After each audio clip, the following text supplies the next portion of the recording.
We're talking about when do you become too fat to work? I understand that the guy couldn't put his seatbelt on a forklift. If OSHA were to come on site and you've got an employee that's not following safety regulations, you can easily fire him for safety, and they wouldn't have much of a battle against that. We're joined by South Texas College of Law professor Gerald Treece.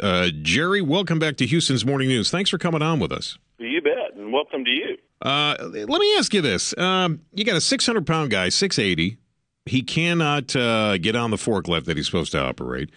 Can't walk across the parking lot, and the company lets him go. Now the feds are filing under the Americans with Disabilities Act, and I've been researching this. Obesity. It's a gray area as to whether or not this actually can fall under the ADA. What do you think? Well, actually, eating disorders like anorexia, bulimia, or in this case, eating disorders that lead to morbid obesity, they are covered.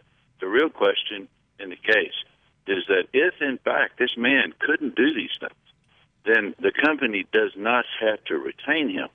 But the question becomes, did the employer give him some kind of reasonable accommodation to see if he could do them? And that's why I think it's, as you say, a gray area. I think it's a fact question because nobody has to keep an employee.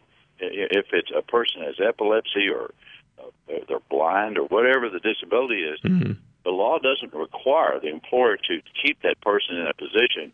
The law requires them to be reasonable in trying to accommodate them. All right, I think it's a fact question here. Let me ask you this.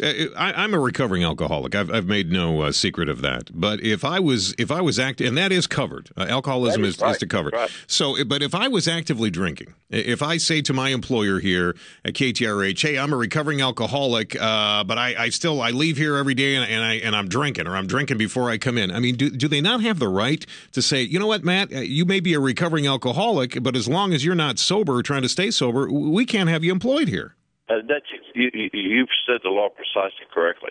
That is that the fact that, let's say they look at you and they just say, Matt, we just hate alcoholics. You guys are a bad group. We're letting you go.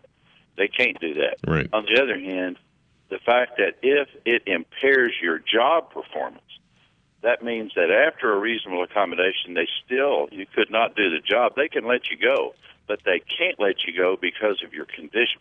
All right, Jerry, if you would hang on real quick, I want to come back here and talk about America in general being a little obese. Are we all disabled? We'll ask that question coming up. Your Houston Morning News with Matt Patrick continues. KTRH News Time is 6:53, and joining me, South Texas College of Law professor Jerry Treece. Jerry, thanks for your time this morning.